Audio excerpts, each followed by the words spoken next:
খালেদা জিয়াকে লাইফ সাপোর্টে নেওয়া হয়েছে। এই ঘোষণা আসার পরই সামাজিক যোগাযোগ মাধ্যমে হঠাৎ ছড়িয়ে পড়েছে নানা জল্পনা কল্পনা। কেউ কেউ মনে করছেন খালেদা জিয়ার লাশ নিয়ে সরকার রাজনীতি করছেন, আবার অনেকেই বলছেন তাকে কৃত্রিমভাবে বাঁচিয়ে রাখা হচ্ছে। এ নিয়ে নানা ষড়যন্ত্র তত্ত্ব মুহূর্তেই খুব দ্রুত ছড়িয়ে পড়েছে, কিন্তু বাস্তবতা এর থেকে ভিন্ন এবং অনেক বেশি বৈজ্ঞানিক। বাংলাদেশে লাইফ সাপোর্ট শব্দটির একটি বড় ভুল ব্যাখ্যা আছে। অনেকে মনে করেন লাইফ সাপোর্ট মানে কিছুদিন বাদেই মৃত্যুর ঘোষণা, কিন্তু চিকিৎসা বিজ্ঞানে বিষয়টি সম্পূর্ণ বিপরীত।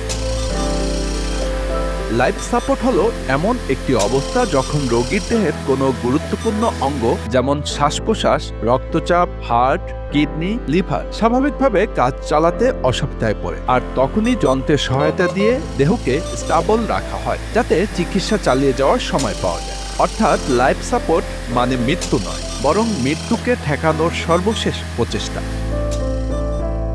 খালেদা জিয়া এর আগেও 2021 ও 2023 সালে একাধিকবার আইসিইউ সাপোর্টে ছিলেন। লিভার জটিলতা ও শরীরের অভ্যন্তরীণ ব্লিডিং এর কারণে তাকে জরুরি সাপোর্ট দিতে হয়েছিল। তবে এবারের পরিস্থিতি কিছুটা ব্যতিক্রম। এর আগে তিনি কোনোবারই ফুল সাপোর্ট বা দীর্ঘ সময় ভেন্টিলেটর নির্ভর ছিলেন না, বরং ক্রিটিক্যাল সাপোর্ট ও হাই ফ্লো অক্সিজেনের সাহায্যে তার অবস্থা নিয়ন্ত্রণে রাখা হয়েছিল।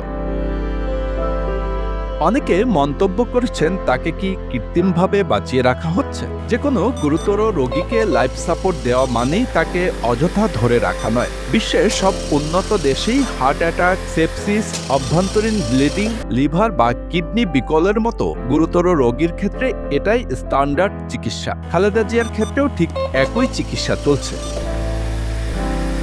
লাইফ সাপোর্ট মূলত বিভিন্ন চিকিৎসা যন্ত্রপাতির সমন্বয়, যার সাহায্যে রোগীর গুরুত্বপূর্ণ দেহক্রিয়া স্বাভাবিক রাখা হয়। এর মধ্যে সবচেয়ে পরিচিত হল ভেন্টিলেটর, যা রোগীর ফুসফুস ঠিকমতো কাজ না করলে শ্বাস প্রশ্বাস চালিয়ে নেয়।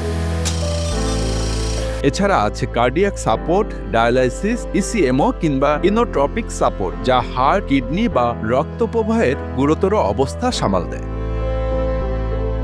অনেকের মনে ভুল ধারণা লাইফ সাপোর্ট মানেই মৃত্যু। আসলে তা নয়। এটি এমন একটি অবস্থা যখন রোগী সাময়িকভাবে নিজের দেহক্রিয়া বজায় রাখতে অক্ষম, কিন্তু চিকিৎসায় উন্নতির সম্ভাবনা থাকে।